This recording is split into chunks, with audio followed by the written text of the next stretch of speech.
तो हेलो मेरे प्यारे साथियों, कैसे हैं आप सब? बहुत ही अच्छे होंगे। दोस्तों, मैं Harshit Thakur ST sir motion coaching institute की तरफ से आज आप सभी लोगों के सामने डिस्कस करने आया हूँ एक महा रिवीजन कोर्स के अंदर एक बहुत ही इंपॉर्टेंट चैप्टर। हम लोग इस चैप्टर के बारे में पूरी बात करेंगे। हम लोग समझेंगे कि एग्जैक्टली बायोलॉजिकल क्लासिफिकेशन है क्या। ऐसा बोला जाता है कि इस चैप्टर में से मैक्सिमम हम लोगों के पास एग्जाम्पल्स वगैरह आते हैं, तो उन एग्जाम्पल्स को कैसे और किस तरीके से याद किया जा सकता है, क्या शॉर्ट ट्रिक्स बनती है, किस तरीके से हम चैप्टर को एक बार बहुत अच्छे तरीके से रिवाइंड कर सकते हैं, समझ सकते हैं। आइए जरा देखते हैं। सबसे पहले दोस्तों, मैं यहाँ पे आपसे पहली बात करता हूँ जिसके अंदर पहला क्वेश्चन है कि प्रोटेस्टा इंक्लूड की प्रोटेस्टा क्या इंक्लूड करता है। दोस्तों, देखा जाए तो आपको चारों ऑप्शन दिख रहे हैं और मेरे हिसाब से आपका सही ऑप्शन आपके साथ आ भी गया है। हम लोगों ने दोस्तों यहाँ पे फाइव किंगडम क्लासिफिकेशन को डिस्कस किया था। हम लोगों ने समझा था एग्जैक्टली जो फाइव किंगडम क्लासिफिकेशन था, उस फाइव किंगडम क्लासिफिकेशन के अकॉर्डिंग जो सेल्स थी उसको आपने डिफरेंट डिफरेंट टाइप में क्लासिफाइड किया। हम लोग ये भी बात बहुत अच्छे से जानते हैं कि जब आप सेल को क्लासिफाइड करते हो तो फाइव किंगडम क्लासिफिकेशन में आपने किंगडम में डिवाइड किया था। तो एक आपने रखा था मोनेरा, एक आपने दोस्तों डिवाइड किया था जिसका नाम था Protista. The another one is that is a Plantae. The another one which is known as a fungi. और दोस्तों लास्ट वन है जिसका नाम है एनिमेलिया। एनिमेलिया, ठीक है। तो दोस्तों पांच किंगडम होते हैं: मोनेरा, प्रोटिस्टा, प्लांटी, फंजाई और एनिमेलिया। Got it? लगभग ये सारी चीजें आपको क्लियर होगी।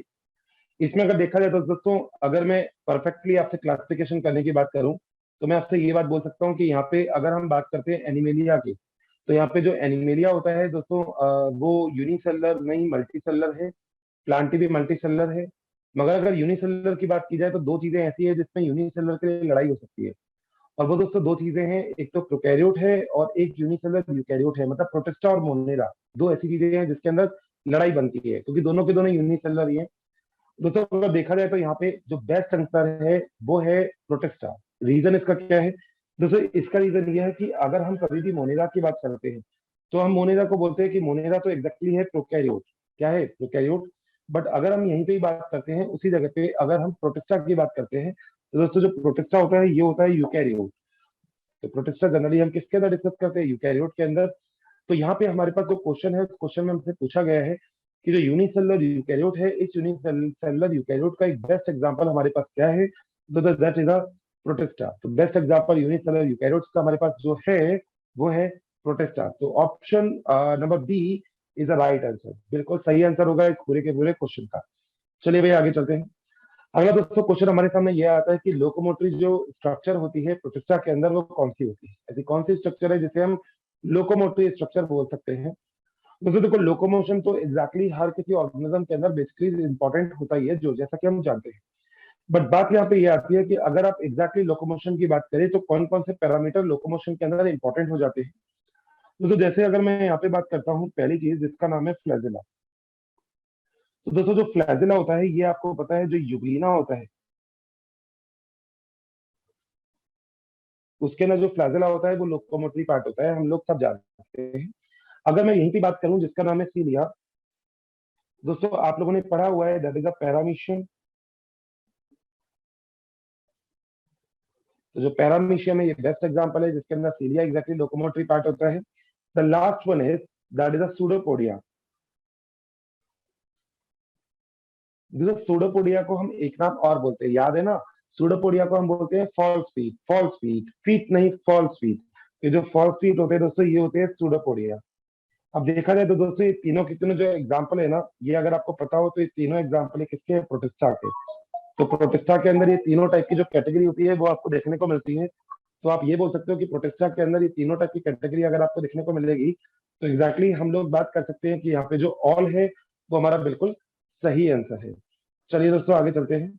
अगला है दोस्तों सिलिका जो जेल होती है जिसे हम किशलगर बोलते हैं, डायटोमाइट्स बोलते हैं, डायटोमेशियस अर्थ बोलते हैं। ये कहाँ से ओरिजिनेट होती है?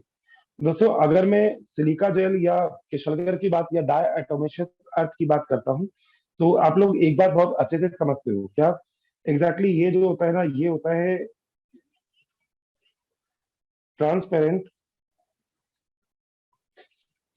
ट्रांसपेरेंट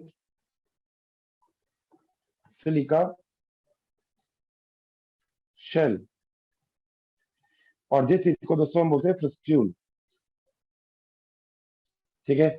इसी एक रीजन की जैसे ये जो होती है ना, ये वाली जो लेयर होती है ये डिस्ट्रक्टेबल होती है, indestructible. Due to this, it is indestructible.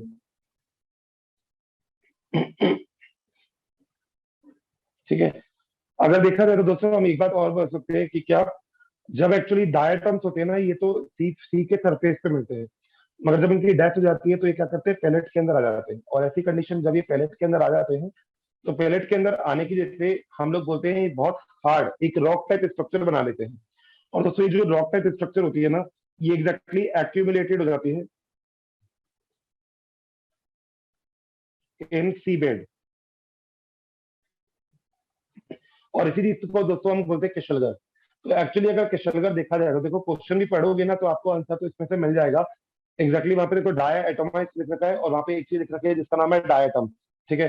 तो अगर मैं थर्ड ऑप्शन की बात करूं, थर्ड क्वेश्चन की बात करूं, तो थर्ड क्वेश्चन में जो पहला ऑप्शन हमारे पास आता है जिससे हम डायटम या किशलगर कहते हैं, तो that is our right answer, वो हमारा बिल्कुल सही आंसर है। Got it. चलिए आगे चलते हैं। दोस्तों अगली चीज है जो डायटोमेशियस अर्थ होती है ना, वो एग्जैक्टली किस चीज के लिए यूज में आती है। देखो डायटोमेशियस जो अर्थ होती है इसके बारे में तो हम लोग कर चुके हैं कि सिलिका का एक लेयर इसके अंदर प्रेजेंट होता है। ये बात तो लगभग आपको, मेरे को, हम सबको पता है। मगर बात समझने वाली ये है कि आखिर इनका यूज कहाँ किया जाएगा। दोस्तों एक्चुअली अगर देखा जाएगा तो कई जगह पे थर्मोस्टेबल की तरह भी इसका यूज में लिया जाता है। मतलब ऐसी जगह जहाँ पे टेम्परेचर ज्यादा होता है और टेम्परेचर को आपको रेगुलेट करना पड़ता है, अब वहां पे भी आप डायटोमेशियस अर्थ के अंदर आप डायटम्स का जो होता है ना वो आप यूटिलाइजेशन कर सकते हो। साथ साथ दोस्तों बिल्कुल सही बात है, इसके अंदर जो पॉलिशिंग है वो भी बिल्कुल सही बात है। आप इसको जो पॉलिश इंडस्ट्रीज होती है, जैसे जो आगरा वगैरह के अंदर जो एग्जैक्टली लेदर पॉलिशिंग इंडस्ट्रीज वगैरह है, वहां पे आप इसको बहुत अच्छे से यूज में लेते हो। अगली बात दोस्तों, फिल्ट्रेशन में जो भी ऑयल स्पिल्स ऑयल वगैरह होता है या फिर जो सिरप वगैरह मैन्युफैक्चरिंग होती है, वहां पे एक फिल्टर प्रोसेस होता है जो बहुत जरूरी होता है क्वालिटी को मेंटेन करने के लिए। तो वहां पे भी एग्जैक्टली ये वाली चीज आपको देखने को मिलती है। अगली बात दोस्तों यहाँ पे अगर देखा जाए तो sound and fire proof chamber, बिल्कुल मैंने आपको टेम्परेचर के लिए तो इसकी बात कर ही दी है। बाकी खास तौर से दोस्तों जो साउंड प्रूफ चैम्बर होते हैं जहाँ पे गाने रिकॉर्ड होते हैं भैया, उसी जगह पे, बिल्कुल बिल्कुल सही समझे, उसी जगह पे आपको ये भी एग्जैक्टली देखने को मिलता है। सबसे बड़ी बात, खास बात यही कि ऊपर वाले तीनों के तीनों करेक्टर तो इसके होते हैं, मगर एक करेक्टर ऐसा है जो इसका नहीं है भाई। और वो करेक्टर कौन सा है, वो है बायोगैस। जो बायोगैस होता है ना, ये होता है मिथेनोबैक्टीरियम का।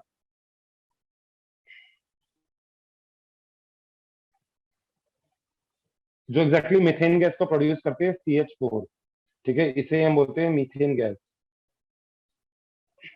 तो मीथेन गैस को भैया प्रोड्यूस कर रहे हैं वो तो एक अलग ही होगा ना, तो बैक्टीरियम हो गया। तो भैया डायटम सारे काम कर लेते हैं, एक काम नहीं कर सकता, वो क्या, बायोगैस का फॉर्मेशन करना। तो बिल्कुल सही है, जो ऑप्शन नंबर डी है वो इसका करेक्ट आंसर है। नेक्स्ट दोस्तों बोला गया है कि जाइनोफिलेट्स जो होते हैं वो मोस्टली कैसे होते हैं। दोस्तों देखो ये थोड़ा सा कंट्रोवर्सी वाला क्वेश्चन बनता है, मगर मैं आपको एक बार बताता हूँ। देखो यहाँ पे एक चीज लिखी हुई है जिसका नाम है मेनली। मोस्टली, मोस्टली का मतलब ज्यादातर। अगर देखो आप लोग डायनोफिलेट्स की बात करो ना, तो इसको हम एक नाम बोलते हैं, that is a golden brown photo synthetic protista. बात सही है, पूरा नाम है इसका गोल्डन ब्राउन फोटोसिंथेटिक प्रोटिस्टा, बिल्कुल सही। मगर बात समझने वाली ये है कि दोस्तों मोस्टली तो ये मेराइन वाटर में मिलती है। मोस्टली तो कहाँ पे मिलती है, मेराइन वाटर में। मगर दोस्तों मेराइन वाटर के साथ साथ ये कई कई बार आपको फ्रेश वाटर में भी मिल सकती है, मतलब समटाइम्स इन फ्रेश वाटर। आपने एग्जांपल इसका सुन रखा होगा नो डाउट, गॉनिक्लेक्स वगैरह। हम लोग अभी एग्जांपल के बारे में इसके बात करेंगे। तो एक्जैक्टली दोस्तों ये एक एग्जांपल होता है फिफ्थ क्वेश्चन का, जो राइट आंसर है that is the marine. Terrestrial में तो भैया इसका क्या काम है, सेप्रोफाइटिक बिल्कुल भी नहीं होता। फ्रेश वाटर में मिलता है, मगर क्वेश्चन दिया हुआ है मोस्टली, तो मोस्टली के लिए हम लोगों को जो राइट आंसर की तरफ जाना है, राइट आंसर हमारा क्या है, that is option number A, हमारा बिल्कुल सही आंसर है। दोस्तों नेक्स्ट क्वेश्चन आपसे यहीं से ही पूछा गया है कि जो रेड टाइड है वो किसके थ्रू कॉज होती है। देखो अगर हम अगर हम बात करें ना दोस्तों रेड टाइड के बारे में, तो देखो हम बहुत सारी बात तो रेड टाइड के बारे में समझ भी सकते हैं और बता भी सकते हैं। और देखो कौन सी बातें हैं वो। दोस्तों अगर अगर आप देखो, तो देखो आप एक चीज कह सकते हो रेड टाइड के लिए, कि जो रेड टाइड होता है ना, देखो रेड टाइड है मगर मैं ग्रीन से लिख रहा हूँ। जो रेड टाइड होता है ना, ये एग्जैक्टली डायनोफ्लैगलेट्स की वजह से होता है, और ये तो हमें पता भी है। बट सबसे बड़ी बात दोस्तों, इसका एक बेस्ट एग्जांपल जो है ना वो है गोनिकुलेक्स। दोस्तों रेड टाइड एग्जैक्टली है क्या? जो गोनिकुलेक्स होता है ना, ये सी के सरफेस के ऊपर रेंडमली डिवीजन करता है। तो जो सी का सरफेस होता है ना दोस्तों, सी सरफेस, इस पे एक्चुअली इसका रैंडम डिवीजन होता है।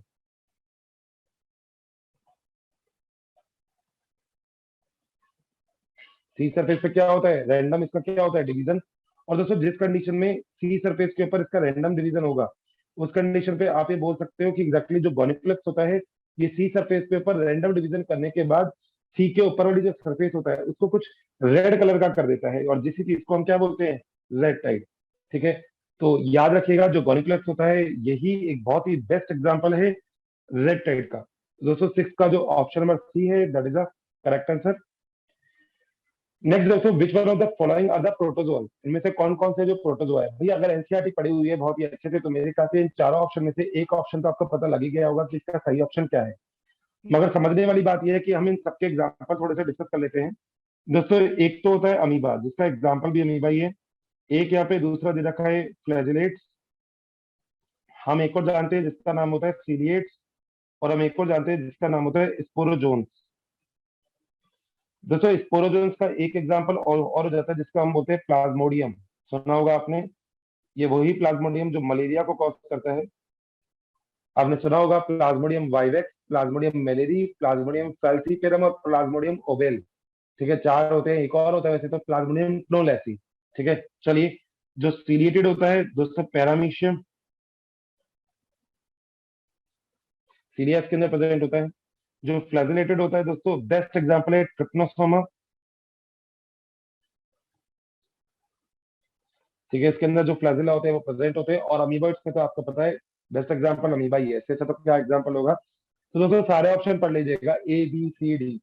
मेरे हिसाब से आप सभी लोग भी वही सोच रहे हैं, जो राइट आंसर इसका बनता है वो बनता है option number, that is a C. तो C is the correct answer. चलिए आगे चलते हैं। दोस्तों अगला क्वेश्चन हमारे सामने आता है, जो कॉमन कोल्ड होता है ये किस चीज से होता है? भाई देख, एक बात तो आप लोग याद रखिएगा दोस्तों, अगर हम कभी भी कॉमन कोल्ड की बात करते हैं, कॉमन कोल्ड, तो दोस्तों कॉमन कोल्ड के अंदर एग्जैक्टली जो चीज इफेक्ट होती है ना, वो तो एक तो होते हैं हमारे लंग्स इफेक्टेड होते हैं इससे, ठीक है। हमारा जो थ्रॉट होता है ये इन्फेक्टेड होता है। साथ साथ दोस्तों जो हमारी नोज होती है ये भी इन्फेक्टेड होती है। मगर कॉमन कोल्ड जिसकी वजह से होता है वो होता है इन्फ्लुएंजा ए वायरस है दोस्तों ये।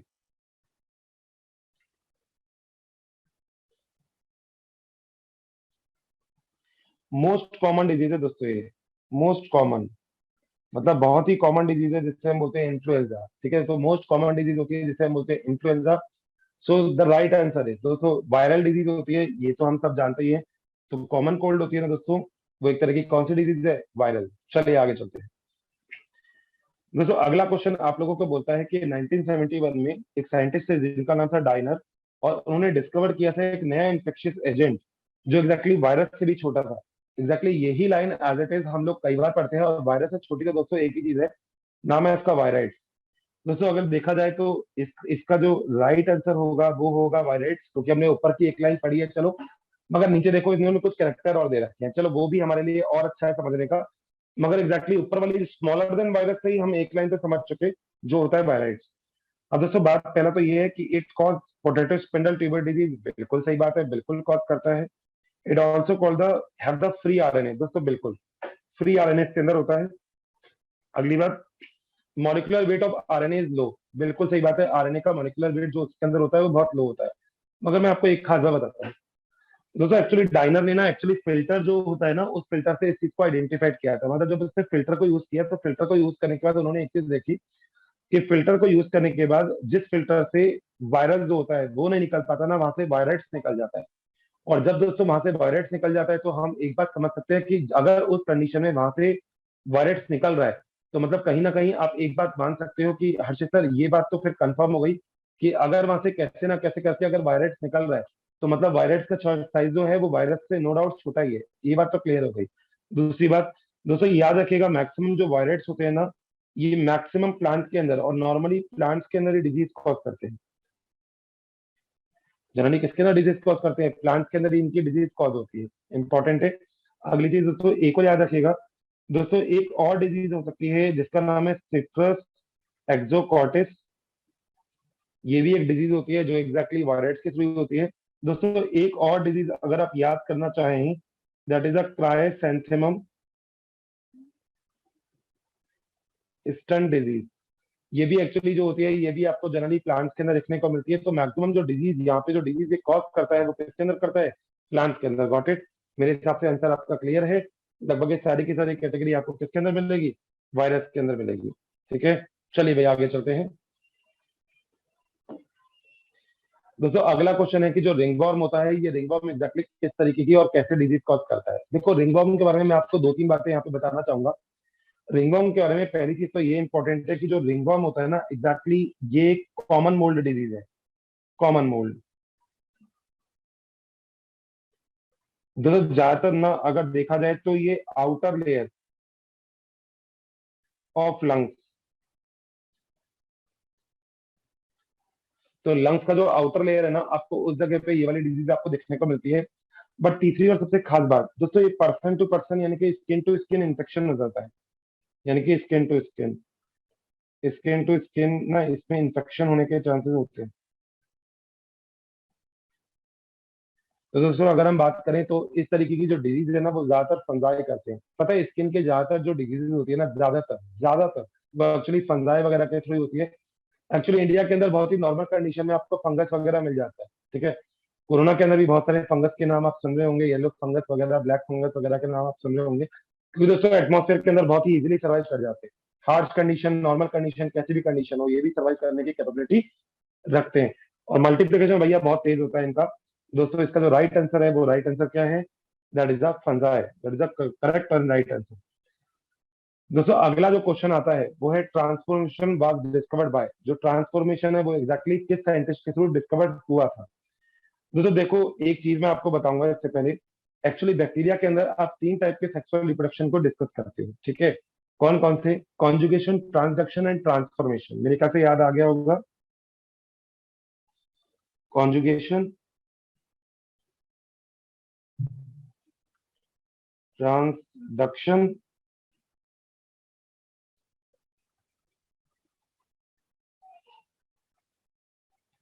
And transformation.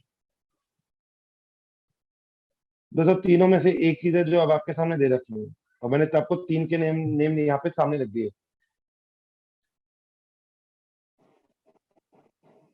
दोस्तों समझने वाली बात यहाँ पे क्या है?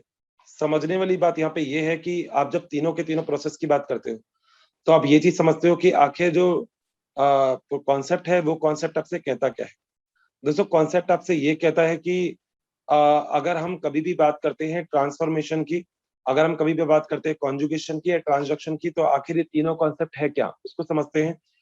दोस्तों कॉन्जुगेशन वो प्रोसेस होता है जो पाइलस या ब्रिज के थ्रू होता है। पाइलस या ब्रिज यानी कि अगर आपके पास दो बैक्टीरिया है, तो इन दोनों बैक्टीरिया में ये पाइलस या ब्रिज होगा जिसके थ्रू जेनेटिक मटेरियल आपस में ट्रांसफर हो जाएंगे। आई थिंक आपको क्लियर होगा। अगला होता है ट्रांसडक्शन। दोस्तों ट्रांसडक्शन होता है जो वायरस के थ्रू होता है। वायरस के थ्रू जब जेनेटिक मटेरियल का ट्रांसफर होता है तो उसे हम बोलते हैं transduction. And the third process which is important in this question, that is a transformation. दोस्तों ग्रिफिथ ने अपना ट्रांसफॉर्मेशन प्रिंसिपल किया था। आपको पता है निमोनिया डिजीज के ऊपर काम किया था, एच और आर स्ट्रेन के ऊपर उसने काम किया था। तभी हम ग्रिफिथ के एक्सपेरिमेंट को बोलते हैं ट्रांसफॉर्मेशन प्रिंसिपल। Transformation principal. आप लोगों ने जब molecular basis of inheritance chapter देखा होगा तो उसके अंदर आप लोगों ने तीन टाइप के एक्सपेरिमेंट्स पढ़े होंगे, जिसमें जो दोस्तों पहला एक्सपेरिमेंट है वो है जायस जनरल Griffith, the second is Avery MacLeod और McCarty, and the third one is Hershey and Chase. तो जो ग्रिफिथ का एक्सपेरिमेंट है उसे हम ट्रांसफॉर्मेशन प्रिंसिपल बोलते हैं, क्योंकि वहां पे एस स्ट्रेन और आर स्ट्रेन वाला जो प्रॉब्लम था, मेरे ख्याल से आप सबको क्लियर होगा बहुत अच्छे से। तो आर स्ट्रेन का कन्वर्जन एस स्ट्रेन के अंदर, जो स्मूथ स्ट्रेन होती है उसके अंदर हो सकता है और डिजीज कॉज कर सकते हैं वो चीज। तो यहाँ पे दोस्तों जो ट्रांसफॉर्मेशन है उसका बेस्ट जो आंसर है वो that is a Griffith experiment. Watson और क्रिक ने बेसिकली बीडीएनए मॉडल दिया था, अगर आपको याद हो तो। बीडीएनए मॉडल दिया था डीएनए का। अगर हम हार्शी और चेज और मेसेल्सन और स्टाल की बात करते हैं, तो दोस्तों मेसेल्सन और स्टाल ने सेमी कंजर्वेटिव डीएनए रेप्लिकेशन दिया था। कि डीएनए रेप्लिकेशन जो होता है वो सेमी कंजर्वेटिव होता है। और अगर मैं हर्षे और चेज की बात करूं तो हर्षे और चेज ने एक एक्सपेरिमेंट किया था बैक्टीरियोफेज पे, P32 और S35 वाला एक्सपेरिमेंट शायद आपको याद होगा। वो वाला जो एक्सपेरिमेंट है वो हर्षे और चेज के द्वारा किया गया। Got it. तो ओवरऑल दोस्तों ये एक छोटा सा पैरामीटर है जो हम यहाँ तक डिस्कस करते हैं। होप यहाँ तक आपको लगभग सारी चीजें बहुत अच्छे से एक्सप्लेन हो गई होगी। चलिए जरा आगे चलते हैं दोस्तों। अगला क्वेश्चन आपको ये बोलता है कि आर्की बैक्टीरिया जो होता है वो डिफर होता है यहाँ पे यू बैक्टीरिया से क्यों। देखो अगर स्ट्रक्चर वाइज हम बात करें तो बहुत सारे और भी डिफरेंस हो सकते हैं। इनफैक्ट आर्की बैक्टीरिया को हम फॉसिल बैक्टीरिया या एंशिएंट बैक्टीरिया कहते हैं क्योंकि अर्थ के ऊपर बहुत ही लॉन्ग टाइम तक सर्वाइव कर रहे थे। और आपने 3 एग्जाम्पल इसके सुने भी होंगे। एक आपने सुना होगा इसका मिथेनोजन, एक आपने सुना होगा इसका थर्मो एसिडोफाइल्स, और एक आपने सुना होगा इसका हेलोफाइल्स। हेलोफाइल्स वो होते हैं जो हाई सॉल्ट कंसंट्रेशन में कंडीशन में रहते हैं। प्लीज कॉपी पेन साथ में लेके रखिएगा। बहुत सारी चीजें ऐसी होती है जो मैं बोल रहा हूँ तो आप लोग भी अगर नोट करेंगे तो बहुत अच्छा लगेगा मुझे। हेलोफाइल्स में हेलोकोकस या हेलो बैक्टीरियम एग्जाम्पल है, जो जनरली दोस्तों हाई सॉल्ट कंसंट्रेशन में रहते हैं। हाई सॉल्ट कंसंट्रेशन में अगर दोस्तों हम थर्मो एसिडोफाइल्स की बात करते हैं तो थर्मो एसिडोफाइल्स ऐसे होते हैं दोस्तों जो हाई टेम्परेचर के ऊपर अप्रोक्सीमेटली 80 डिग्री सेंटीग्रेड के ऊपर, और जो टेम्परेचर होता है ना वो अप्रोक्स मतलब जो पीएच होती है वो लगभग 2 पीएच यानी कि एसिडिक पीएच पे ये आपको मिलते हैं। और जो मिथेनोजन होते हैं दोस्तों वो नाम के अकॉर्डिंग आप देख सकते हो कि जो मिथेन गैस होते हैं उसे प्रोड्यूस करते हैं। जनरली दोस्तों Archie bacteria differ from you bacteria यहाँ पे ले रखा है, तो आर्की बैक्टीरिया का तो एज जनरल हमने बात कर ही ली है। बट अगर हम यहाँ पे बात करते हैं तो दोस्तों हम एक बात बोल सकते हैं कि इसका जो सेल शेप होता है, मोड ऑफ रिप्रोडक्शन और सेल मेम्ब्रेन और मोड ऑफ न्यूट्रिशन, आखिर ये कॉन्सेप्ट कैसे और क्या होते हैं आइए जरा उनको देखते हैं। दोस्तों अगर मैं आपसे यहाँ पे बात करूं आर्की बैक्टीरिया की, अगर हम यहाँ पे बात करते हैं किसकी, आर्की बैक्टीरिया की, तो हम बोलते हैं दोस्तों इसके अंदर नॉट अ यूनिट मेम्ब्रेन, इसके अंदर कोई भी जो यूनिट मेम्ब्रेन स्ट्रक्चर होती है वो एब्सेंट होती है। जबकि अगर मैं बात करता हूँ यू बैक्टीरिया की, तो मैं यू बैक्टीरिया के केस में बोलता हूँ कि यू बैक्टीरिया के अंदर यूनिट मेम्ब्रेन जो स्ट्रक्चर होती है, मेम्ब्रेन जो स्ट्रक्चर होती है वो एग्जैक्टली इसके अंदर प्रेजेंट होती है। बात सही है। यूनिट मेम्ब्रेन स्ट्रक्चर का मतलब होता है स्ट्रेट चेन, स्ट्रेट चेन, ठीक है, स्ट्रेट चेन प्रेजेंट होती है। जबकि दोस्तों आर्की बैक्टीरिया में एग्जैक्टली सिंगल लेयर की मगर ब्रांच चेन प्रेजेंट होती है, ब्रांच्ड चेन। आप कहोगे किसकी branch chain, exactly lipid molecule की, लिपिड मॉलिक्यूल की, ठीक है। यही ब्रांच चेन आर्की बैक्टीरिया में जो मिलते हैं यही से रेजिस्टेंस शो करती है। तो दोस्तों archaebacteria generally resistance show करता है and that is the reason behind कि आर्की बैक्टीरिया के अंदर जनरली जो लेयर होती है सेल मेम्ब्रेन की वो डिफरेंट होती है। तो दोस्तों यहाँ पे जो हमारा जो राइट आंसर बिल्कुल परफेक्ट आंसर बनता है that is a cell membrane structure, जो हमारा यहाँ पे बिल्कुल बिल्कुल सही आंसर प्लॉट होता है। Got it. चलिए आगे चलते हैं दोस्तों। अब आगे वाले टॉपिक में हम लोग डिस्कस करें विच one of the following does not differ the E coli and Chlamydomonas. E coli और क्लेमाइडोमोनास के अंदर कौन सी चीज होती है जो एग्जैक्टली डिफरेंस की बात नहीं होती। दोस्तों अगर मैं आपसे इकोलाई की बात करता हूं तो आपको पता है ये तो बैक्टीरिया है, तो इसकी जो सेल वॉल होगी वो तो आपको देखने को मिलेगी पेप्टिडोग्लाइकेन की। तो पेप्टिडोग्लाइकेन का आपको यहाँ पे सेल वॉल देखने को मिलेगा इकोलाई के अंदर। वहीं अगर मैं दूसरी जगह आपको बात करता हूँ क्लेमाइडोमोनास की, क्लेमाइडोमोनास की, तो दोस्तों क्लेमाइडोमोनास में यही लेयर आपको देखने को मिलती है सेलुलोज की। तो अगर देखा जाए तो पेप्टिडोग्लाइकेन और सेलुलोज आप लोगों को दोनों के अंदर समझ में आ रहा होगा एग्जैक्टली अगर देखा जाए तो दोस्तों देखो इकोलाई और इसके अंदर आपको जो डिफर होता है वो लगभग सेल वॉल तो डिफर हो सकती है, क्रोमोसोम का ऑर्गेनाइजेशन भी डिफर हो सकता है। अगर मैं आपसे बात करूंगा राइबोसोम बिल्कुल ये भी डिफर हो सकता है, मगर एक चीज ऐसी होती है जो दोनों की सेम होती है एंड दोस्तों that is a cell membrane. Cell membrane में कोई डिफरेंस नहीं होता, जबकि देखो सेल वॉल में भी हमारे पास डिफरेंस यहाँ पे है। दोस्तों जो राइट आंसर है वो राइट आंसर क्या आता है यहाँ पे, D option is the right answer. Got it. चलिए आगे चलते हैं दोस्तों। नेक्स्ट क्वेश्चन हमारे सामने यहाँ पे ये आता है कि जो इन्फेक्शियस प्रोटीन होते हैं वो किसके अंदर प्रेजेंट होते हैं। दोस्तों इन्फेक्शियस प्रोटीन के बारे में आप लोगों को बहुत सारी चीजें तो लगभग पता है, और मैं आपको उन्हीं चीजों को एक्सप्लेन करूंगा जो लगभग हम लोग बुक्स के अंदर भी पढ़ते हैं और बहुत सारे क्वेश्चन वहां से अराइज होते हैं। दोस्तों एक्चुअली अगर देखा जाए ना तो हम एक वर्ड सुनते हैं जिसका नाम होता है प्रियॉन्स। दोस्तों प्रियॉन्स में एग्जैक्टली जो प्रोटीन होता है यही इन्फेक्शन पार्टिकल होता है। तो प्रोटीन होता है, इसे ही हम क्या बोलते हैं, इन्फेक्शन एजेंट या पार्टिकल होता है प्रोटीन ही, ठीक है। एक्चुअली अगर देखा जाए तो दोस्तों जो प्रियॉन्स होते हैं ना, उसके अंदर प्रोटीन ही रिप्रेजेंट करता है इन्फेक्शन करने का, प्रियॉन्स के अंदर। अब प्रियॉन्स जो होते हैं इसके अंदर डीएनए और आरएनए नहीं होते, तो लैक डीएनए एंड आरएनए, तो डीएनए और आरएनए नहीं होते। दोस्तों अगर आपने सुना हो, मेरे हिसाब से आप सबने सुना हुआ है, गाय पागल हो जाती है, ऐसी एक डिजीज भी है, और उस डिजीज को हम बोलते हैं mad cow disease, mad cow disease. तो दोस्तों जो मैड काउ डिजीज है वो इसका एक बेस्ट एग्जांपल है। एक आपने सुना होगा सी जैकब सिंड्रोम, और दोस्तों एक आपने सुना होगा पुरु। तो ये 3 डिजीज ऐसी होती है जो यहाँ पे बहुत ही इंपॉर्टेंट हो जाती है इसके एग्जाम्पल को ट्रीट करने के लिए, समझने के लिए, और अच्छे से ये बात देखने के लिए कि एग्जैक्टली कौन सा तरीका होता है जिस तरीके के थ्रू हम इसको रिप्रेजेंट कर सकते हैं। तो दोस्तों इन्फेक्शन जो प्रोटीन होता है वो प्रेजेंट होता है किसके अंदर, प्रियॉन्स के अंदर। नेक्स्ट क्वेश्चन दोस्तों, इनकरेक्ट स्टेटमेंट ढूंढनी है इसमें से। डायग्राम दिख ही रहा है आपको किसका है, बिल्कुल सही है, यूग्लिना का एग्जैक्टली आपको डायग्राम दिख रहा है यहाँ पे। और यहाँ पे बहुत सारी चीजें दिख रही है, अनइक्वल 2 फ्लैजिला होते हैं, सनलाइट वगैरह, ये सारी बात दिख रही है। हमको दोस्तों इसके अंदर इनकरेक्ट स्टेटमेंट ढूंढना है। अगर आप चारों स्टेटमेंट पढ़ोगे तो पहली स्टेटमेंट जो पढ़ोगे, देखो 2 अनइक्वल फ्लैजिला, बिल्कुल एक लॉन्ग एक शॉर्ट होता है, बिल्कुल सही बात है। It dies when the deprived of light, नहीं भैया ऐसा नहीं है। एक्चुअली लाइट के केस में इसके पास फोटो रिसेप्टर होता है जो इसको लाइट की तरफ लेके जा सकता है, बट ये नहीं है कि ये डेड ही हो जाएगा, ऐसा बिल्कुल भी नहीं है। तो ये वाला जो ऑप्शन है ये इनकरेक्ट है। अगला प्रोटिस्टा का किंगडम है, बिल्कुल सही है। फोटोसिंथेटिक पिगमेंट होते हैं, बिल्कुल सही है भैया, तभी तो इसमें फोटो रिसेप्टर, अभी याद है बोला था मैंने आपसे, इसके पास फोटो रिसेप्टर प्रेजेंट होता है, तो वो बहुत इंपॉर्टेंट है। तो ऑप्शन नंबर डी भी यहाँ पे बिल्कुल सही है।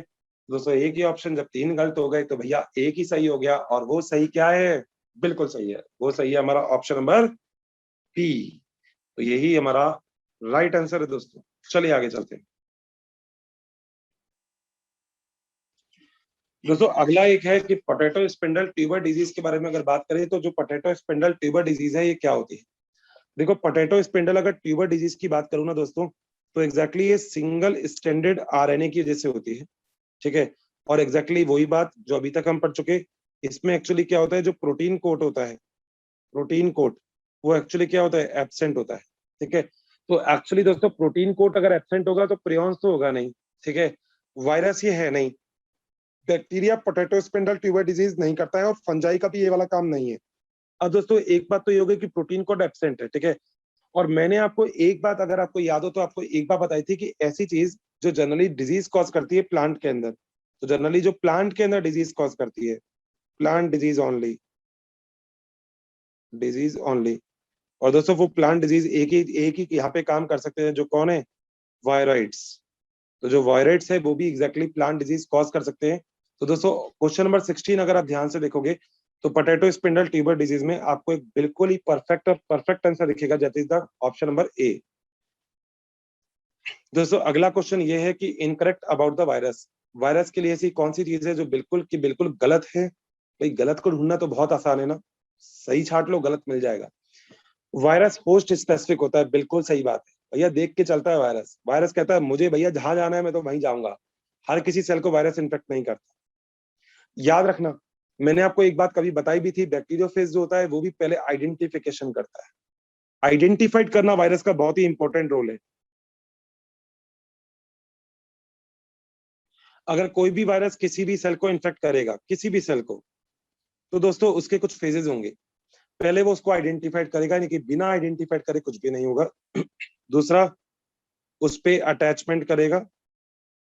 तीसरा, लेयर को पेनिट्रेट करेगा।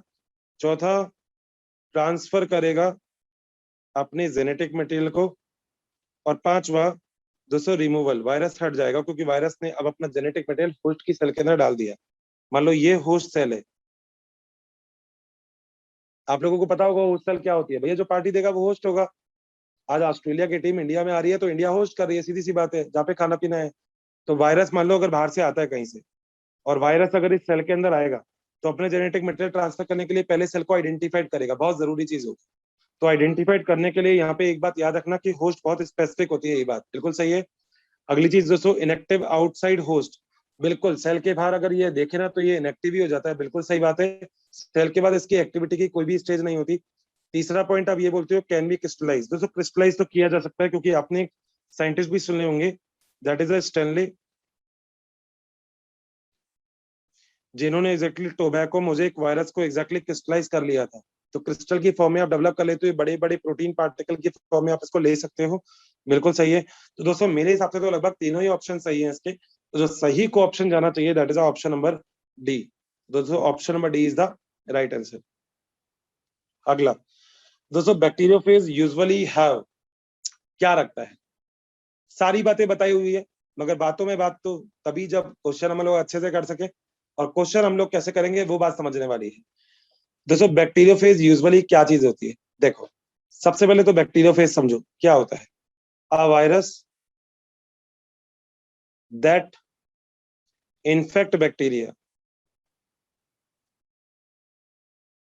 एक ऐसा वायरस जो बैक्टीरिया को इन्फेक्ट करता हो ना, उसे तो हम बैक्टीरियोफेज कहते हैं।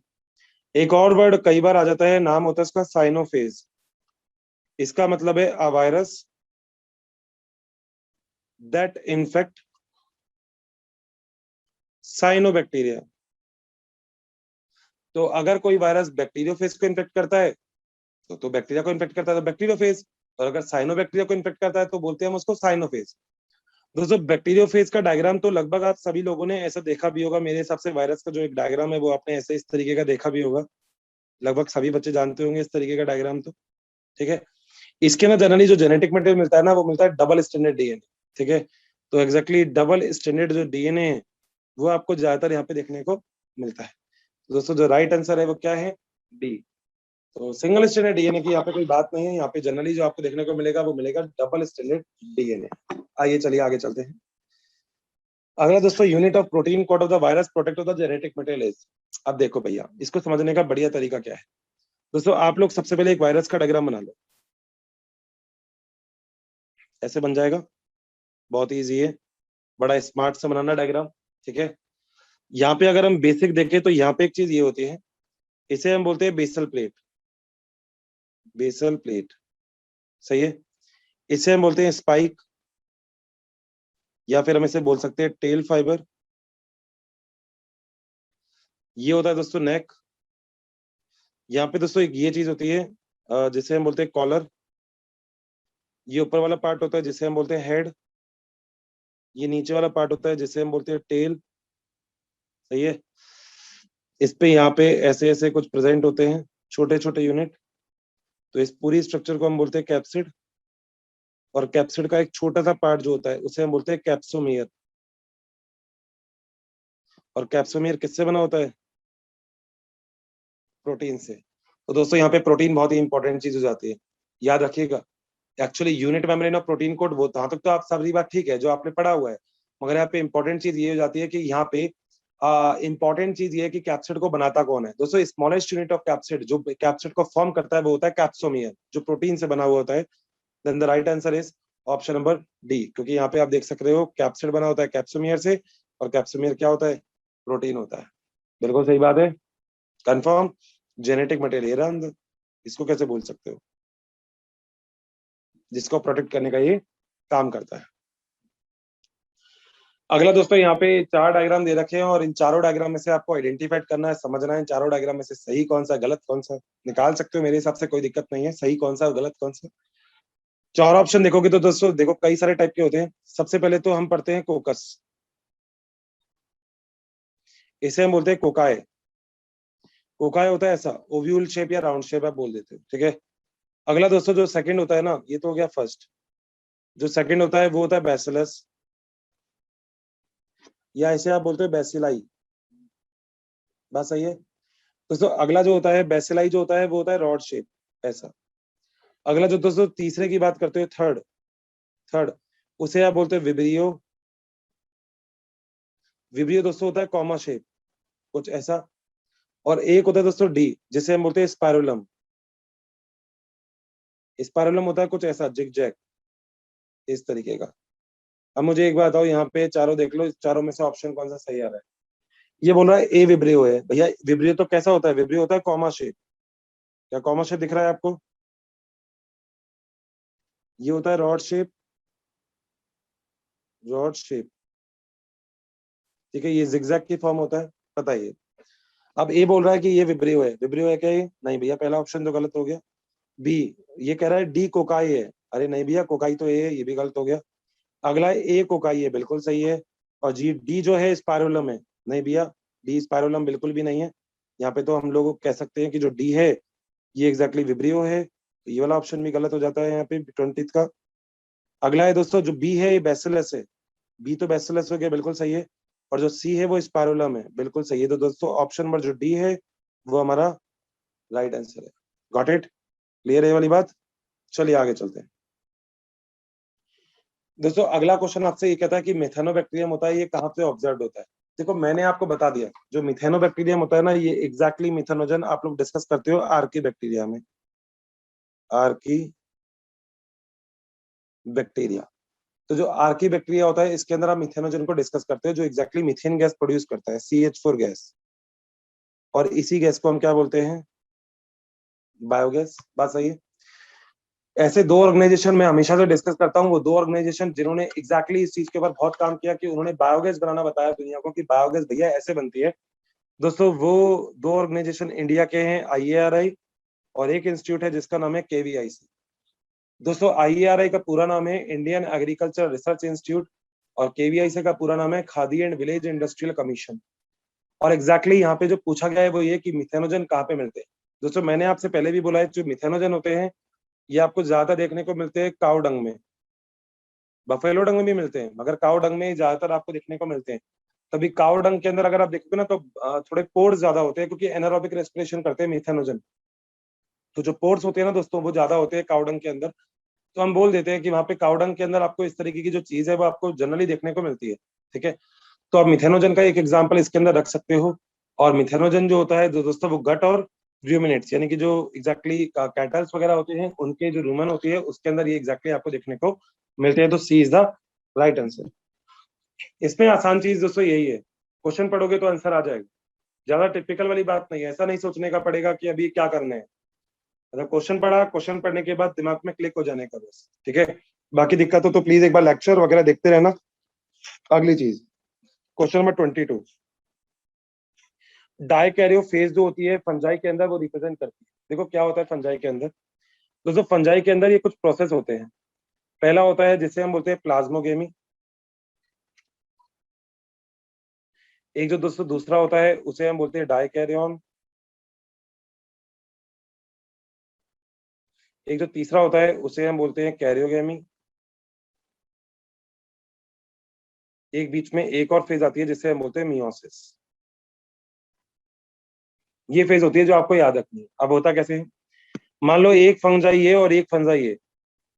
हम फंजाई में फंजाई को मेल और फीमेल करके नहीं दिखाते, हम पॉजिटिव और नेगेटिव करके दिखा देते हैं। ठीक है, ये दोस्तों दोनों के क्या, न्यूक्लियस। और ये क्या चीज है, ये है साइटोप्लाज्म। बात सही है। अब सबसे पहले होगा प्लाज्मोगेमी। प्लाज्मोगेमी का मतलब होता है फ्यूजन। और फ्यूजन किस चीज का, फ्यूजन होगा प्लाज्मा मेम्ब्रेन का। तो दोस्तों प्लाज्मोगेमी कर दो, यहाँ पे ऐसे करके ये कर दो, दोनों की प्लाज्मा मेम्ब्रेन को फ्यूज कर दो। ये लो, मतलब प्लाज्मोगेमी हो गया। बात सही है। अब प्लाज्मोगेमी के बाद जो अगली चीज आपको याद रखनी है वो क्या है, वो है यहाँ पे बीच में से मेम्ब्रेन को हटा दो। हटा दो। अब सेल तो एक ही है मगर न्यूक्लियस कितने हैं, दो। तो स्टेज को हम बोलेंगे डाइकैरियन। यानी कि अगर ये भी हैप्लॉइड है, ये भी हैप्लॉइड है, ये भी एन है, ये भी एन है, तो ये भी एन है और ये भी एन है, तो N+N हो गया। इसके बाद दोस्तों यहाँ पे होता है अगली चीज जिसे हम बोलते हैं कैरियोगेमी। कैरियोगेमी में एन और एन मिलके क्या बन जाते हैं, 2N। और कंप्लीट बन जाता है दोस्तों ये सिनकैरियन।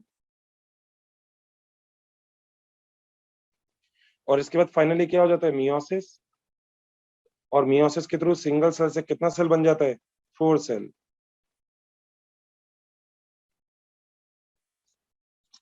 ये आपका पूरा प्रोसेस हो जाता है। तो एग्जैक्टली अगर देखें तो N+N की कंडीशन देखो आपको यहाँ पे देखने को मिल रही है।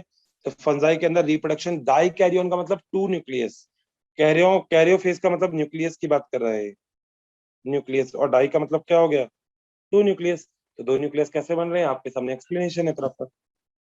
चलिए, सही आंसर भी हो गया है। अगला, how many following process the cell wall. इन सबके अंदर किस किस के अंदर सेल वॉल होगा, भाई माइकोप्लाज्मा के अंदर कोई सेल वॉल है, देख लो। माइकोप्लाज्मा के अंदर तो होता ही नहीं है, तभी तो इसके ऊपर कोई एंटीबायोटिक काम नहीं करती। तो सेल वॉल लेस है, सेल वॉल लेस है, ठीक है, तभी इसके ऊपर नो एंटीबायोटिक वर्क।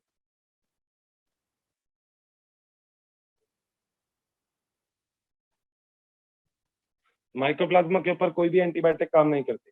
क्यों नहीं करती? इसलिए नहीं करती क्योंकि जो माइकोप्लाज्मा होता है ना, वो एग्जैक्टली पीपीएलओ जो आपने सुना होगा, इसके ऊपर सेल वॉल नहीं होती, लाइपोप्रोटीन की बस लेयर होती है, थ्री मेम्ब्रेन की लेयर होती है, लिपिड और प्रोटीन की।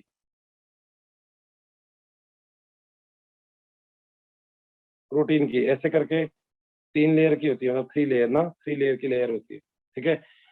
बैक्टीरिया के अंदर पेप्टिडोग्लाइकिन होता है, ड्यूटेरोमाइसिटिस फंजाई है भैया, काइटिन की होगी, और क्राइसोफाइट्स बिल्कुल इसके अंदर भी प्रोटिस्टा है भैया, सेल वॉल तो मिलती है क्राइसोफाइट्स वगैरह के अंदर, बिल्कुल दोस्तों। तो अगर 23 की मैं बात करूं तो 23 के अंदर किसके पास सेल वॉल होगी? माइकोप्लाज्मा के पास ही नहीं होगी, ताकि सेकंड के पास भी है, थर्ड के पास भी है और फोर्थ के पास भी है, तो 3 ऑप्शन सही हो जाएगा। Option number C is the right answer. चलो भाई आगे चलते हैं। अगला क्वेश्चन दोस्तों, क्वेश्चन नंबर 24। क्वेश्चन नंबर 24 मैंने अभी अभी आपको बोला कि जो रेड टाइड होता है वो किसकी वजह से होता है। दोस्तों हम लोग जानते भी हैं इसको, तो कि रेड टाइड्स होता है वो बेसिकली अगर देखा जाए तो डायनोफ्लैगेलेट्स की वजह से होता है। जैसे मैंने आपको एक नाम और बोला था, उसे मैंने आपको बोला था गोल्डन ब्राउन फोटोसिंथेटिक प्रोटिस्ट। तो गोल्डन ब्राउन फोटोसिंथेटिक प्रोटिस्ट हम इसको बोलते हैं, जैसे हम एग्जैक्टली बोलते हैं डायनोफ्लैगेलेट्स। और दोस्तों बेस्ट एग्जांपल रेड टाइड का जो है वो हमारे पास एक ही है, जय, दैट इज अ गोनिकुलेक्स। गोनिकुलेक्स जो एग्जैक्टली रैंडमली क्या करता है? डिवीजन। रैंडम क्या करता है? डिवीजन करता है। तो रैंडम डिवीजन होने की वजह से जो हमारा राइट आंसर आता है, ये राइट आंसर आता है ऑप्शन नंबर सी। दोस्तों option number C that is the right answer in that case. अगला चलते हैं। नेक्स्ट दोस्तों है dispersal of the spore of the slime moulds occur in. देखो स्लाइम मोल्ड्स के अंदर जो डिस्पर्सल होगा स्पोर का वो किसकी वजह से होता है? दोस्तों सीधी सी बात है, जो स्पोर होता है वो बहुत ही लाइट वेट होते हैं। तो इन स्पोर को अगर एक जगह से दूसरी जगह पे लेके जाना है ना, तो वाटर की जरूरत नहीं है, किसी भी चीज की जरूरत नहीं है, इंसेक्ट वगैरह की भी जरूरत नहीं है, बहुत ही लाइट वेट होते हैं। और दोस्तों जो लाइट वेट होती है वो चीज उड़ सकती है, उड़ सकती है तो बहुत ही बढ़िया चीज हमारे पास है, कौन? एयर। तो एयर के थ्रू इसका इजीली डिस्पर्सल हो सकता है। अगला दोस्तों who was the first classified the plant in the three sharps and NCERT की एग्जैक्टली लाइन है। क्वेश्चन बोलने से पहले मेरे ख्याल से आप लोगों का आंसर आ गया होगा। दोस्तों 26 का आंसर है एरिस्टोटल। एरिस्टोटल नहीं, बेसिकली सबसे पहला जो क्लासिफिकेशन है वो एरिस्टोटल ने किया था, बाद में कैरोलस लीनियस ने 2 किंगडम दिया था, याद है। फिर 3 किंगडम आया था, फिर 4 किंगडम आया था, फिर 5 किंगडम आर एच विटेकर वाला आया था, फिर कार्ल वोस वाला 6 किंगडम आया था, कई सारे किंगडम आए थे, बट सबसे पहले तो एरिस्टोटल भाई साहब जिंदाबाद, बहुत बढ़िया, A answer is the right answer. दोस्तों अगला, classification of animal on the basis of the presence of and absence of the RBC. याद है एनीमा और एनीमा के नाम से कोई बात लिख रखी है? बिल्कुल, या तो ऐसे ऑर्गेनिज्म बताए थे अरिस्टोटल ने जिसमें आरबीसी प्रेजेंट है, एनिमा, या फिर ऐसे ऑर्गेनिज्म बनाए थे जिसके अंदर आरबीसी एब्सेंट है, एनीमा। तो ये दो टाइप के ऑर्गेनिज्म आप लोग पढ़ते हो, या तो आरबीसी प्रेजेंट है या आरबीसी एब्सेंट है। और दोस्तों ये वाली चीज भी जिस साइंटिस्ट ने बताई थी बिल्कुल सही है, वही ट्रीज वाला जो साइंटिस्ट अभी आए थे भाई साहब, इंपॉर्टेंट वाले, अरस्तु। हिंदी और इंग्लिश में इनका नाम थोड़ा सा डिफरेंट है, अरस्तु और एरिस्टोटल। तो टोटल कर देंगे इनको अपन, एरिस्टोटल बन गया भैया, टोटल ही टोटल एरिस्टोटल, बहुत बढ़िया। अगला हो दोस्तों, अगला है क्वेश्चन नंबर 28। क्वेश्चन नंबर 28 आपसे बोलता है कि गोनिकुलेक्स जो होता है वो डीकम्पोजर है, और एल्ब्यूगो क्या है, पेनिसिलिन क्या है, इसके अंदर से हमको मिसमैच ढूंढना है। आइए देखते हैं। एल्ब्यूगो जो होता है फंजाई है, ए सेप्टेट होता है, सेप्टम एब्सेंट होता है, बिल्कुल सही बात है। फाइकोमाइसीटिस एग्जांपल बिल्कुल 200% सही हो गया। पेनिसिलिन जो होता है सेक्सुअल रिप्रोडक्शन कॉनिडिया के थ्रू करता है, एस्कोमाइसिटिस का एग्जांपल बिल्कुल सही है, पेनिसिलिन। एंटीबायोटिक, फर्स्ट एंटीबायोटिक किसने दी बताओ? अच्छा चलो, एंटीबायोटिक नेम किसने दिया? दोस्तों याद रखिएगा, अगर कभी आपसे कोई पूछे कि एंटीबायोटिक नेम किसने दिया, तो आपका आंसर होना चाहिए वॉक्समैन, वॉक्समैन। मगर आपसे एक बात पूछी, पहले एंटीबायोटिक डिस्कवर किसने की, ये है नेम की बात, मगर एंटीबायोटिक डिस्कवर किसने की, तो आप याद रखना सर अलेक्जेंडर फ्लेमिंग। तो फ्लेमिंग के लिए तो वो याद रखना, पेनिसिलिन बनाई थी सबसे पहले पेनिसिलियम नोटेटम से। कैसे? Penicillium notatum. और आज के टाइम में जो पेनिसिलिन बनती है वो किससे बनती है? पेनिसिलियम क्राइसोजेनम से। तो दो चीजें होती है, पेनिसिलियम नोटेटम और पेनिसिलियम क्राइसोजेनम। तो यहाँ पे दोस्तों हम बात करते हैं, सबसे पहले तो दूसरा पॉइंट भी बिल्कुल सही है। तीसरा, यूग्लिना के पास 2 फ्लैजिला होते हैं, अभी डायग्राम के अंदर आपने देखा था, एक छोटा एक बड़ा, 2 फ्लैजिला होते हैं, बिल्कुल सही है। एग्जाम्पल यूग्लिनोइड्स, एकदम सही। अगला है दोस्तों गोनिकुलेक्स और लिखा है डीकम्पोजर और क्राइसोफाइटा। भैया ये बात कुछ हजम नहीं हुई, रीजन बताता हूँ मैं। देखो, जो गोनिकुलेक्स होता है ना दोस्तों, उसके लिए खास बात क्या है गोनिकुलेक्स के लिए, कि ये सिंथेसाइज करता है सेक्सी टॉक्सिन को। अगर आप लोगों ने अच्छे से मेरे लेक्चर देखे होंगे, पढ़े होंगे, तो आप लोगों को क्लियर होगा। नहीं भी है तो कोई बात नहीं, हमें ना भैया आपको क्या कम है बताते हैं अभी। एक्चुअली क्या होता है, गोनिकुलेक्स जो होता है ना, ये सी वाटर के अंदर प्रेजेंट होता है, मैराइन एरिया। तो क्या करता है, जो फिशेस वगैरह होती है ना, शेल फिश वगैरह होती है, उसके ऊपर ही जाके चिपक जाता है। और वहां पे चिपकने के बाद एग्जैक्टली एक तो टॉक्सिन सिंथेसाइज करता है, जिसे हम बोलते हैं सेक्सी टॉक्सिन। अब ये जब सेक्सी टॉक्सिन कोई भी ह्यूमन यूज करता है, तो इससे एक पॉइजन बनता है, जिसे हम बोलते हैं पीएसपी। पूरा नाम होता है पैरालाइटिक शेलफिश पॉइजनिंग। जैसे पैरालिसिस तक आने के चांसेस होते हैं। तो ये तो बात गलत है, डीकम्पोजर वाली बात तो उड़ा देना, ये तो कोई मतलब ही नहीं है ना। जो डी ऑप्शन है दोस्तों, वो इसका बिल्कुल गलत और मिसमैच है, क्योंकि यहाँ पे डीकम्पोजर की जगह सेक्सी टॉक्सिन आना चाहिए, जो इसके लिए इंपॉर्टेंट है। तो option number D is the right answer. अगला दोस्तों, अगला क्वेश्चन आपको दे रखा है कि जो 29 नंबर वाला क्वेश्चन है, वो क्वेश्चन आपको ये है कि identified the incorrect match above the given. देखो, अगर देखा जाए तो it is also known as dust fungi. देखो, देखा जाए ना तो चारों ऑप्शन पढ़ लेना। पक्सीनिया का देखोगे, न्यूरोस्पोरा को देखोगे, बिल्कुल सही है, एक्सट्रीमली यूज इन जेनेटिक्स किया जाता है। Puccinia it is called by the white rust, बिल्कुल सही बात है। क्लेविसेप को हम एलएसडी की तरह यूज करते हैं, बिल्कुल सही है एकदम। अगली चीज है स्ट्रीलिगो, it is known as the rust fungi. नहीं भैया, ये वाला जो ऑप्शन है बिल्कुल सही नहीं है। एनसीईआरटी पढ़ोगे तो आप भी यही बात कहोगे। दोस्तों, जो 29 है, इसका जो राइट आंसर हो गया, that is option number D. अगला दोस्तों, मोनेरा के लिए कौन सी स्टेटमेंट है जो गलत है, वो देखते हैं। दोस्तों, मोनेरा के लिए स्टेटमेंट जो गलत है, उस स्टेटमेंट को समझने की कोशिश करते हैं। पहली बात, मेंबर यूनिसेलुलर हो सकते हैं, प्रोकैरियोट, बिल्कुल सही है भैया, प्रोकैरियोट ही होते हैं। कोई भी सेल ऑर्गेनल एब्सेंट होता है, केवल एक 70s राइबोसोम होता है। अगला, सेल वॉल नॉन सेलुलोजिक होती है, बिल्कुल भैया, जो सेल वॉल होती है वो होती है पेप्टिडोग्लाइकेन की, पेप्टिडोग्लाइकेन। इसमें याद रखना, पेप्टाइड अलग होंगे, ग्लाइकेन्स अलग होंगे। ग्लाइकेन्स दो टाइप के होते हैं इसके अंदर, NAM and NAG, N acetyl muramic acid और एन एसिटल ग्लूकोसामाइन, ठीक है। और alanine, D alanine, alanine, D एस्पा, डी ग्लाइसिन, इसमें इसके में कुछ पेप्टाइड भी प्रेजेंट होते हैं, थोड़ा सा देख लीजिएगा।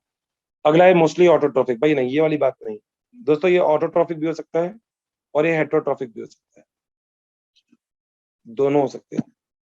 ऑटो भी, हेट्रो भी, फोटो भी हो सकता है, कीमो भी हो सकता है, पैरासाइटिक भी हो सकता है। तो दोस्तों, ये वाला जो सी ऑप्शन है बिल्कुल गलत है, गलत है। और फ्यू मेंबर मिथेन में भी मिथेनोजन, बिल्कुल सही बात, आर्किबैक्टीरिया में तो मिथेनोजन आता ही है। तो option number C is the incorrect statement, but हमारा सही आंसर तो ऑप्शन नंबर सी है, बिल्कुल सही है। आगे चलो। The cyanobacteria is refer to as, दोस्तों साइनोबैक्टीरिया को आप दूसरा नाम क्या बोलते हैं? दोस्तों, cyanobacteria is also called as a blue green algae.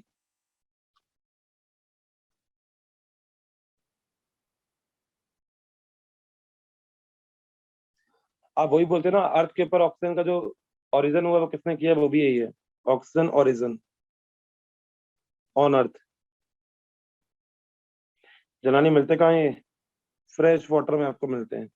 तो बहुत सारे पॉइंट है जो हम यहाँ पे डिस्कस कर सकते हैं, ठीक है। तो सीधी सी बात है, cyanobacteria is also read as blue green algae.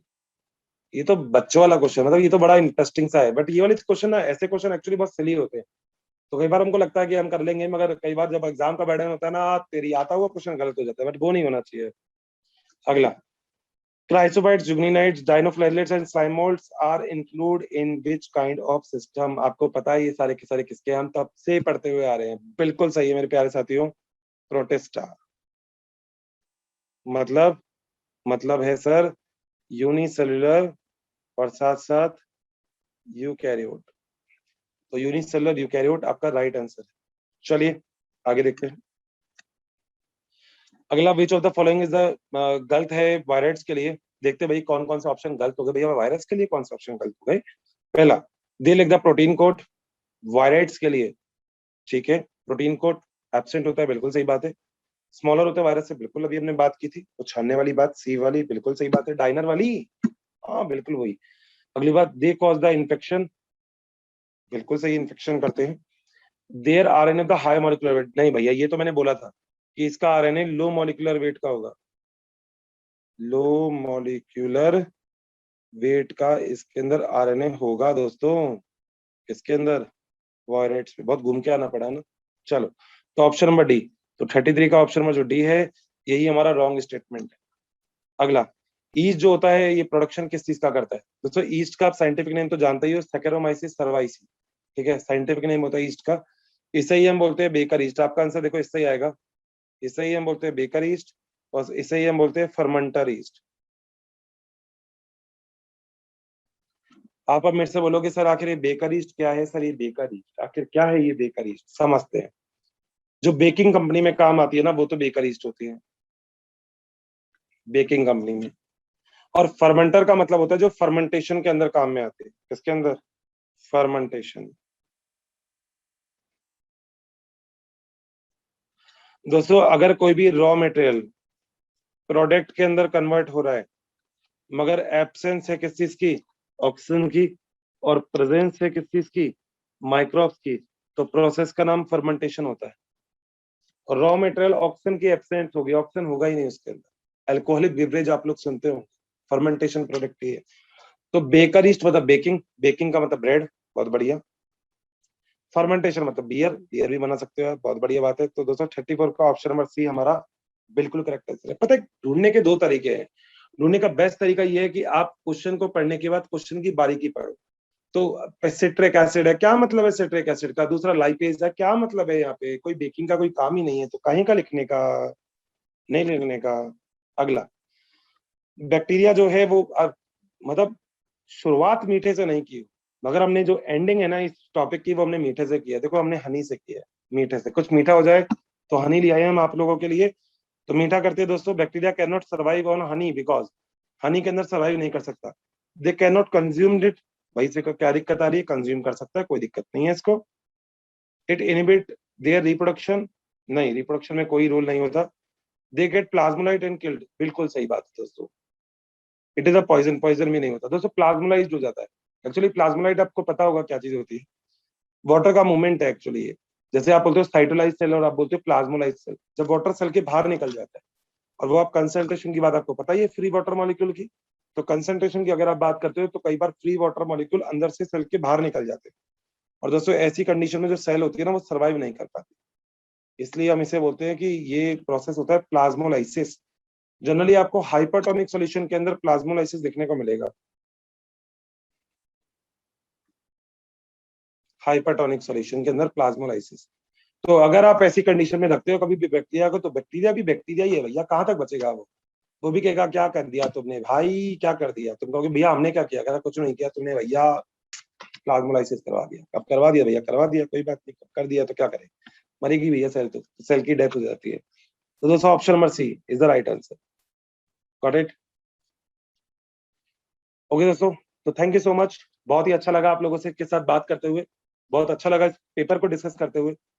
Hope आपको ये पेपर बहुत अच्छा लगा होगा, बहुत अच्छे से समझ में आया होगा। बट सबसे बड़ी इंपॉर्टेंट चीज, क्वेश्चन को बहुत अच्छे से प्रैक्टिस कीजिएगा, ऑब्जेक्टिव को। जो भी डाउट्स वगैरह होते हैं आप कभी भी कैसे भी आप लोग शेयर कर सकते हैं। और सबसे बड़ी खास बात दोस्तों, be confident, always be confident. मैं हमेशा एक बात बोलता हूँ, एक सिंगल सीट चाहिए हमें, और एक सिंगल सीट हमें मिलके रहेगी। बस एक ही सीट पे बैठेंगे हम, एक सीट हमें चाहिए, एक हमें मिलेगी, दैट्स इट, और कुछ नहीं। ठीक है, तो मेरे प्यारे साथियों इजाजत दीजिएगा, फिर मिलते हैं फिर अपने एक और लेक्चर में। Till then, bye bye, take care, thank you so much.